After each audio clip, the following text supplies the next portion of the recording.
एक बार की बात है, जंगल से कुछ दूरी पर एक गांव था जिसमें एक राहुल नाम का लड़का रहता था। राहुल को भगवान पर बहुत विश्वास था और वह बहुत आशावादी थी, पर उसकी ज़िंदगी में कुछ भी अच्छा नहीं चल रहा था। वह जंगल से लकड़ियों को काट कर शहर में बेचने जाता, जिसमें उसको मुनाफा बहुत कम होता था, पर उसे यह उम्मीद थी एक दिन उसके जीवन की सारी मुश्किल ठीक हो जाएगी। राहुल मेहनती बहुत था, वह केवल उम्मीद पर नहीं टिका था। एक बार जब राहुल लकड़ियां लेने गया तब वह जंगल का रास्ता भटक गया और बाहर आने की जगह जंगल में ही घूमता रहा। जब बहुत रात हो गई तब राहुल यह समझ गया कि अब वह वापस नहीं लौट पाएगा। उसने खाने का इंतजाम तो कर लिया, पर पानी का कुछ नहीं हो पाया। राहुल जंगल में लगे फल खाने के बाद पानी की तलाश में निकल गया। अंधेरे में उसे ठीक से दिखाई भी ना दे रहा था, पर राहुल ने हिम्मत नहीं हारी और थोड़ी देर में पास से ही उसे पानी की आवाज़ आने लगी। राहुल जैसे ही उस नदी के पास पानी पीने गया, उसका पैर फिसल गया और नदी में बह गया। राहुल को पानी में बहुत चोटें आई, पर वह बहते हुए भी किनारे की तलाश करता रहा और जैसे ही वह बहकर किनारे के पास पहुंचा, उसने नदी में पड़ी लकड़ी को पकड़ लिया। थकान से चकनाचूर राहुल ने अपनी चोट को भी नहीं देखा और वहीं किनारे पर सो गया। जब सुबह राहुल की नींद खुली तब उसने देखा उसका एक पैर टूट गया और इतने घने जंगल में आ गया जहां से उसको आसमान भी नहीं दिखाई दे रहा है।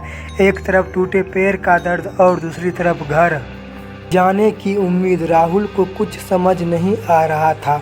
उसको बस अपनी बेटी की याद आ रही थी, जिसको वे बाजार से जलेबी लाने का वादा करके घर से निकला था।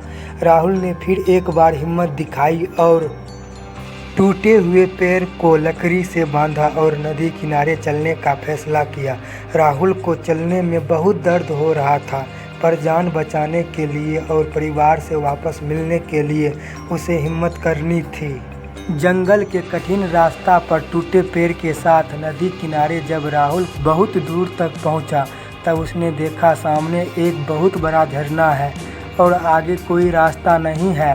चलते चलते राहुल को शाम हो गई थी और वह थक भी गया था, पर आगे रास्ता बंद होने की वजह से राहुल की उम्मीद टूट रही थी। वह एक घोर निराशा में जा पहुंचा था। राहुल ने अंधेरा पूरा होने से पहले खाने का इंतजाम किया और वहीं रात गुजारी। दूसरे दिन जब राहुल की नींद खुली तब उसने देखा नदी में कुछ चमक रहा है। पास जाकर पता चला नदी में बहुत सारे मोती हैं। राहुल को मिले मोतियों ने एक बार फिर उसकी टूटी उम्मीद को जगा दिया।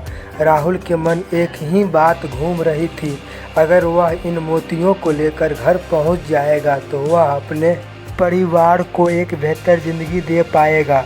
राहुल ने लकड़ियों की एक नाव बनाई और नदी के किनारे नीचे की ओर जाने का फैसला किया।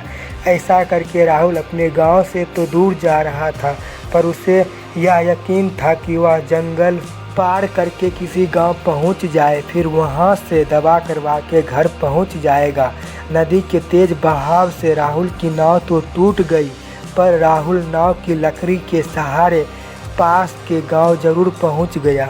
राहुल ने उसी गांव में अपना इलाज करवाया और अपने गांव के लिए टांगे से निकल गया।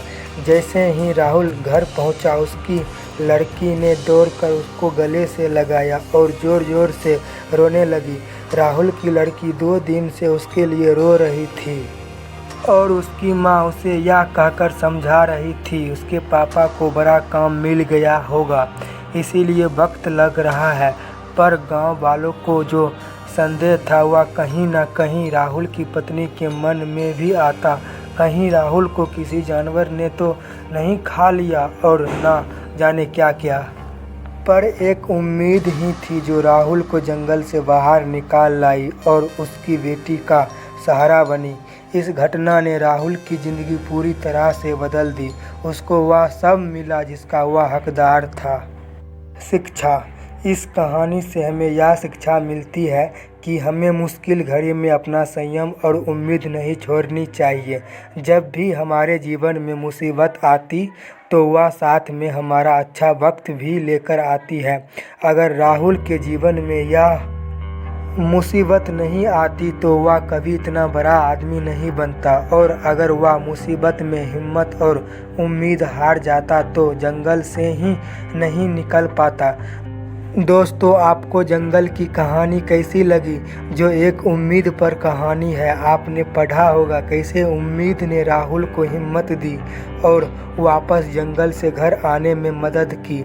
आप अपनी राय हमें कमेंट करके ज़रूर बताएं।